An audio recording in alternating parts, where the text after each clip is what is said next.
you ready to have some more spring crafting shenanigans with supplies you already have? Well, stay tuned. Hi, my name is Leslie and welcome to Happy Tuesday, where we do crafts and DIY and home decor and more. Today I have for you 5 super cute projects I can't wait to share with you. Now don't forget to stick around until the very end and we'll have a hint on one of next week's projects. So let's get crafting. Let's take a quick sneak peek into all 5 of today's projects. I am super excited about these. And that will bring us to project number 1. This little kind of cottagey birdhouse is just so sweet. So I'm going to start out with one of the little houses from the Dollar Tree. Now this particular one had a chimney on it that I did not want, so I cut it off. And then I am going to measure my little crate and trim that off using my miter box and saw so that I can get it to the size that I want it. So I'm going to first just kind of trim off that one little side and pull that apart and do the same with the other, and then just pull off the end and trim that, and then we're going to use that end piece and we are going to glue it back together so we have a complete crate but the size that we need it. So don't think that just because your crate does not match your project doesn't mean you can't adjust it. And you could make it bigger too. Maybe just take off the ends and cut the sides to the size you want. Then I'm going to take my little wood shims, and I've decided to kind of do this roof a little backwards-ish. So we're going to use the skinny side toward the top and the thicker side. So I'm going to just measure that off with my pencil. And grabbing my miter box and saw again, I am going to cut both pieces at the same time. And then I'm going to take my handy dandy little nail file over there and sand off an edge so that the two sides meet together at a point. Now I love my little pine cone pieces, so I keep them in a little container, and they came in handy for this project. We are going to use them as little roof tiles. Once we've gotten both of those together, we're going to go ahead and grab our duck fabric or whatever fabric you want to do with this project. Now, you don't have to use fabric. You could just paint the two pieces and still it would turn out super cute. But I had this duck fabric sitting around and I hadn't thought of what I wanted to do with it, and I decided that we could wrap our little house like a present. So I'm going to fold over the one edge and make it a clean edge, and then we are just going to wrap this all up using hot glue. You could also use fabric glue if you wanted to do that. And like I said, I am just going to wrap this up like a present. So when we get to the end, it had a little bit too much fabric. We're just going to trim that off and get our glue going on in there so that we have, again, a nice clean edge. And no worries, if you are not an excellent present wrapper, you can just glue this fabric any kind of way you want to finish it off. And it doesn't even have to cover the back if you don't want it to cover the back, which might make it easier to glue down. That way you're not having to worry about being a present wrapper. But you know me and my OCD and my need to, make things as perfect as I can. I decided that this is the way I wanted to go. So once I've gotten the house wrapped, then I am going to take some more of that duck fabric, or you could use homespun or whatever natural fabric you have, and I also covered our box. I am grabbing some ivory chalk paint and some sandstone and silver lining, truffle, and some antique wax, and these are all by Waverly that you can buy at Walmart. And we are going to rustic up our eggs, our little pieces for the legs, which came out of a wood box that I got at Hobby Lobby. If you buy it in their 40% off part of their wood, then you can get it for like $6, and that box comes with a ton of stuff. So we're going to use those legs and give those a nice little coat of antique wax, and I did all that while it was wet. That's why I put the gloves on, and I kind of blended all of the paints together to give it the rustic-ish look that I wanted. Now the eggs are just an ivory color, and then I took some truffle chalk paint with a little bit of water and one of the little chunky brushes from Dollar Tree and sprinkled speckles on those eggs. Once I got that done, I did take my handy dandy little brown ink pad and hit my edges on the house as well as the little crate, giving it more of a rustic look. And then I glued the crate to the house. Make sure you glue it in a place where it's not going to be too front or back heavy. And then I am going to glue down my roof line. Now I put a little extra hangover on the pine cone pieces, and then I was able to glue those one on top of the other. And I added a few little pine cone pieces onto the top to kind of finish the ridge of the roof. Put in a little bit of floral foam and some different kinds of moss into the crate, and that made my little bird's nest kind of look with the eggs. And then I'm just adding a little bit more of that moss kind of around, gluing it onto my roof. And then I just grabbed some different florals and picked out ones I thought were going to be cute and added a few little floral pieces just to kind of finish it out. Now that little section of the house that's empty needed something, and so I printed off this little antique-ish bird on my printer, and then using water around the edges, I just roughed up the edges and pulled it apart. Then I'm going to glue that onto that little piece of cardstock there and use that as my stiffener to glue it onto my canvas. And here it is, all nice and finished. I love, love, love the cottage decor. And I just think this has such a cute little cottage look to it. Instead of some of these mosses, you could also use Spanish moss if you wanted. I just wanted to pop in here real quick and tell you how much I appreciate you, whether this is your first time here or you're a regular subscriber, and y'all know who you are. It warms my heart that you come back week after week to spend time with me. Now, if this is your first time here, if you wouldn't mind hitting that subscribe button and clicking the bell so that you'll be notified every time I upload a new video. Give today's video a thumbs up, share it with your friends, and comment below. Now, let's get back to crafting. And here we are at project number 2. I love this one so much. So I grabbed a bunch of sticks from outside and a little twig, and I cut a piece, and this is going to be our wheel. So you want to make it whatever thin or thickness you want your wheel to be for your wheelbarrow. Then I grabbed a couple of little thin twig pieces and made kind of the little holder for my wheel, one on either side, and we'll set that apart. Now we're going to make our base. So I picked out 4 of the pieces, branch pieces that I thought would be cute, and measured the distance of the front so that I knew what size to make the front of the wheelbarrow. Then I'm going to cut 4 pieces and glue those together, and then I'll kind of measure it off against the front of the wheelbarrow to see how tall I want it, how big I want it, and I'll make adjustments as I go. So I don't have an actual measurement. This was kind of done just by kind of guesswork.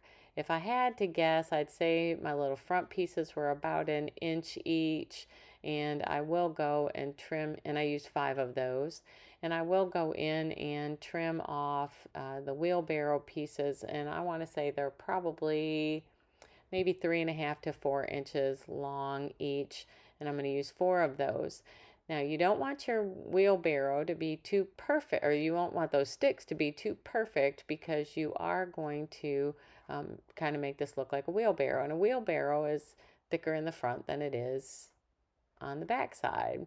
So we're going to go ahead and glue these pieces together, but we're not going to glue them all the way together again, because We want the front to be more narrow than the back. And how we're going to achieve that is by our back piece. So I'll show you that in just a second. So we're just going to glue the front pieces of those together. And once we've gotten the width of the wheelbarrow, and I decided that was a little bit too wide, so I took that one off. And we are going to start building up our sides. So we'll completely glue each side piece to go on top of the right and the left side. And again, keeping with the measurement of that front piece that we made already. Now, a 5-stick wheelbarrow would have been all right if I had made my front piece a little wider. But since I did not, 4 pieces will have to do, and it'll probably be 4 pieces high, depending on the width of your sticks.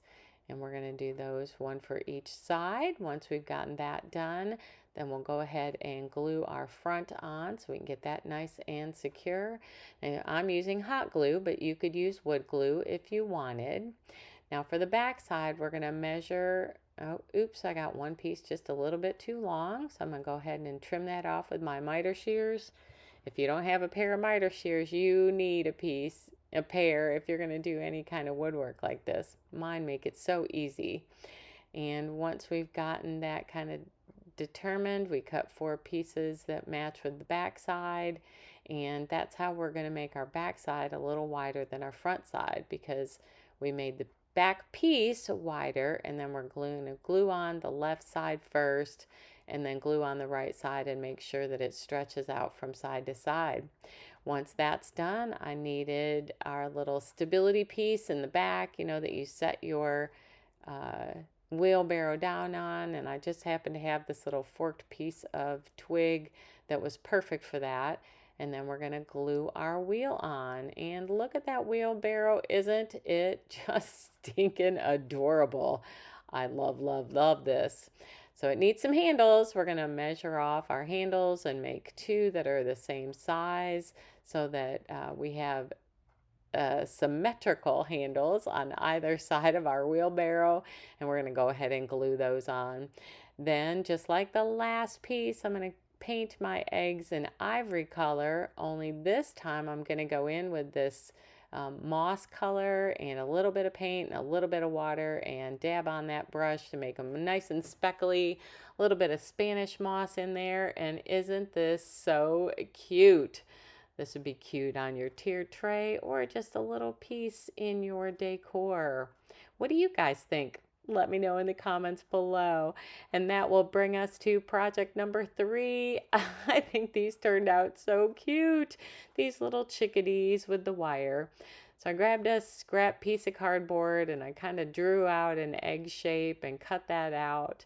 And then I picked 3 fabrics that I thought coordinated well together.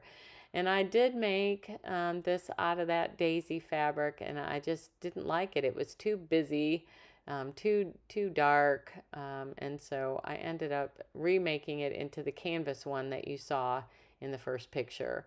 But if you have 3 coordinating fabrics that will work well, you can just use those. I just wanted to use this up as far as these are scrap pieces I've been working on for a while. And, you know, I thought they just coordinated really well and kind of had that whole spring cheery vibe going to them. So I cut out 2 pieces using my little pattern that I made, and then I set those aside. Now we're going to make the little chicks, what is that called on the top of, it's not a comb, isn't the comb the bottom thing? What is the little thing at the top of a chick's head? Let me know in the comments below if you can think of it, because on the top of my head, I'm not thinking it. So I made a cute little 3-piece little top of the head thingy, and now we're going to make a wing, and I'm just going to kind of make a flat bottom with a couple little wavies on the side, and then trim that off with my handy dandy little snippers from Harbor Freight. One of the best $2 investments I ever made. And the cool thing is because of the brand it is at Harbor Freight, if it breaks ever, I can just take them back in and they'll give me a new pair. Isn't that awesome? So I will connect the two end pieces together, and now we're going to grab a little paintbrush, and I am going to make some curly Q. Well, we'll grab a couple little of these little beads too. I'm going to make a curly Q, and these will be my little legs. So I counted off how many rounds I went around that paintbrush, and I believe it was 15, and then trimmed it there. That way each leg ended up being the same size, and depending on, whether you use a pencil or paintbrush or whatever, you make sure that it's the same width as well. So I'm going to take that off, and then I'm going to open up one end, and that's what we're going to stick through the little bead there, and that will be his little chicken foot, and secure that bead. I just kind of rolled the wire over, and that will hold the bead, and that's going to be my leg. So I'll make another leg and another wing, and here we are with all my legs and wings, and we are going to start fashioning our little chicks. I grabbed my fabric hot glue and put a little dab on there, and then added my little comb piece, and then we're just going to do this a little bit at a time, adding the pieces as we go around. Now you'll notice in a minute that I should not have let that first piece dry so fast, because I'm going to have to go back in and add a little glue to it, but because that fabric hot glue dries so fast. Then I'm going to grab, see, there it is, had to go back in and add some more glue. We're going to grab a little bit of our pillow fluff. Now, if you have, fluffing, you can use whatever you have. I just buy a super cheap pillow at Walmart for a couple bucks and empty out the fluff in all my projects. Then I made a little straight line for my legs so they have a place to secure into that glue, and we're going to run our glue line across the bottom. Now, I did a couple of little decor ways of doing these little chicks, so I'm going to show you in a minute, but I took some of those little wood pieces I have and picked one for each chick to hold. So this one's going to hold a little bunny, and I painted it hazelnut. And then I'm going to take some twine. This is a thin piece of twine that I've been working on for a while, and I'm going to make a little bow and add that to the top of my little chick. Next, I'm going to get some embroidery floss, or you can use thread, whatever you have, and I'm going to make some little stitching around the outside edge. Keep in mind, and I'm just using a real thin needle, keep in mind you did put hot glue over there. Now, if you use regular just fabric glue, it won't be as difficult, but because I used the hot glue, I'm going to have to come inside that hot glue line in order to make these little stitch marks, and I just went in a back and forth stitching motion, and you don't have to do the stitching. You could actually go in there with a paint marker and add some stitching, or just forego it altogether. It's not necessary. I just wanted the little extra detail on my chick, so I'm going to go all the way around with the stitching, just a little bit of back and forth. And then once I get to the end, I will knot that off and move on to the next step, making a nice little trim there. Now, the next step I chose to do was go ahead and glue my bunny on, and I'm going to take some of these little sticker dots and make eyes with these. Then I'll grab a little paintbrush end and dab on a little white onto those eyes as well. And then I decided for this one's beak, I was just going to take some of the little orange pumpkin color by Waverly and add that onto that little heart and make that one a beak. Now for this one, I'm going to show you how I'm going to kind of embroider on its face. I should have done it before I started gluing it together, but I did not. So I'm going to have to work from the inside. I did remember to do it before I stuffed it and added the legs and closed it all up. So I had a little bonus, but I'm just going to pull that through and then make another little a little pull through, and then I'm going to wrap that around and my needle a couple of times and pull it through that little hole, and then go back in on the fabric. And that's kind of what's called a French knot. if you're doing any embroidery. It was just a very small French knot so that it, was just a small little eye. But of course you can make that as small or large as you want. And instead of actually coming in with embroidery floss to make this, you could also just paint them on with a paint marker or with a paintbrush, and make your eyes and beak that way too. So lots of different options depending on what you have in your supply closet, and what you're comfortable with doing. So make it as simple or as complicated as your skills and desires draw you to. Once we've gotten the eyeballs done, I'm just going to come in with a simple back and forth stitch and stitch in a little beak, and then I will finish this little chick off. Now the last chick I used little buttons for the eyeballs, and then painted part of the center of the button black so that it gave that eye effect, and I'll show you when we get to the final reveal on this project. But that's how I chose to do it, and we're just going to finish it off on the inside and just make a pass through, and then a pass through my little hole there, and make a knot and snip that off. And that's all there is to that little embroidered face. Isn't that so cute?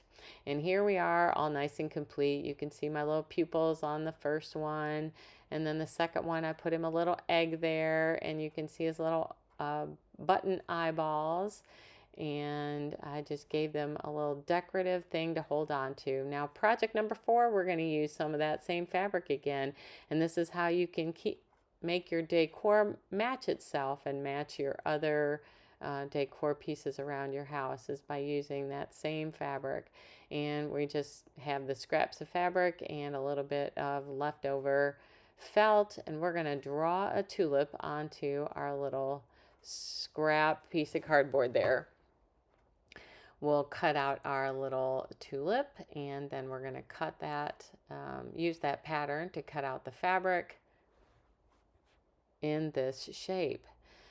Now when the first time I cut this out, I actually decided I wanted clean edges, and so I glued the insides together and tried to pop it out. But because of how tiny the little tulip top is, it didn't work out like I wanted it to, and so we're going to let it have that little rough edge look, and I'll show you that in a minute. In the meantime, I'm going to get my 2 little skewers ready and pull my little spools out of their little package. And I bought that package of spools, I want to say it was on Temu for a couple bucks. I mean, they were super cheap. So I'm just going to grab my scrap of fabric here and go ahead and cut out my tulip. Now on those skewers, I just decided how tall I wanted my flowers, but keep in mind you're adding a little bit of weight, and my spools weren't very tall.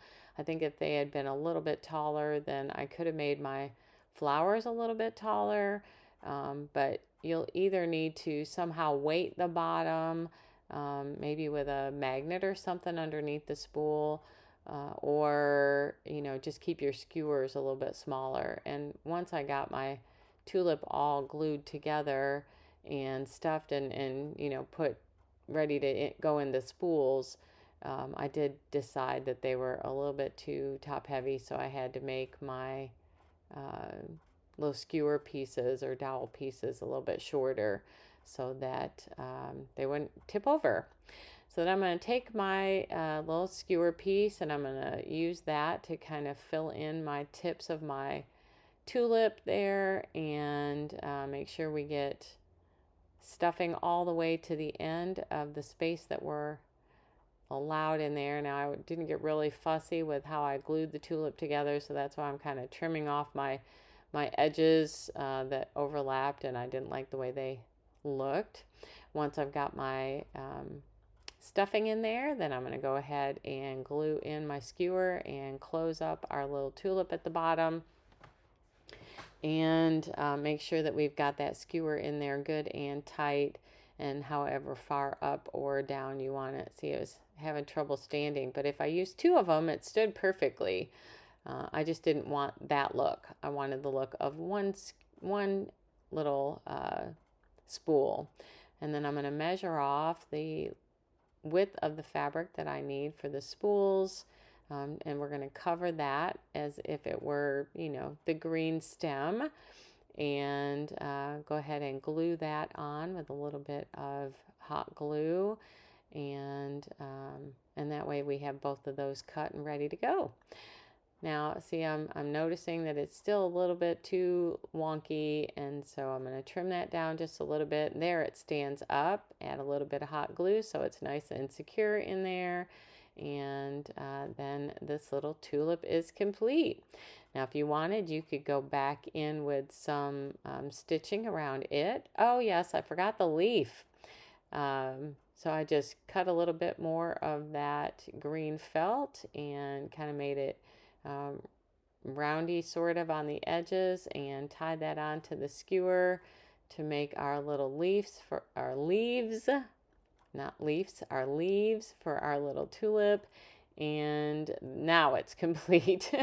Anyway, if you're wanting, you could embellish your little tulip, maybe stick a little bee on there or something, or do a little bit of stitching, however you want to finish them out. But I just liked the way they were, so cute and simple, and just a little simple look that goes with my tiered tray little chicks. And that will bring us to our final project today. Can you believe it's already the final project? Project number 5. I love, love, love, love this one. I found this dad frame at Dollar Tree, and I wasn't quite sure what I was going to do with it, but I liked the little alcove pieces where the dad was. And we're going to go ahead and take it apart, and I'm going to cut down my skewers. Now, originally I had thought I might want to run my skewers the whole width of that, but then I was concerned that I wouldn't be able to get the glass back on or the back on, and it wouldn't be secure. And so I am trimming the not skewers, these are paint stir sticks, the little ones that you can get from Home Depot. I think it was $1.50 for the package. Anyway, I'm going to trim those down so that they fit just inside that little alcove, the big one on the right hand side. And we're going to make a look that kind of looks like shiplap, and see it just fits in there good and tight, and then it won't interfere with the back part going back on. And once I've gotten those all cut, I grabbed this little spring packet. I think I got this at Pop Shelf, this little spring packet. And I picked the paper that I wanted, and I am going to cut it the size to go on the outside of those boxes. So you see I trimmed them, and then I'll just cut them into pieces without, really trimming all the way down. So that I can glue those onto the back side. And we're just going to use some hot glue around the edge of that back side and glue all 3 of those on there. And then we're going to take our paint stir sticks and give them a nice little coat of antique wax, and then start the assembly. So I stuck my first, excuse my hair, I stuck the first piece in and glued it down, and then made sure that it was nice and snug as a bug in a rug into that little alcove there, and still gave me the room on the front. Then we're going to go ahead and put our glass and our picture backing back on there and glue the rest of them in.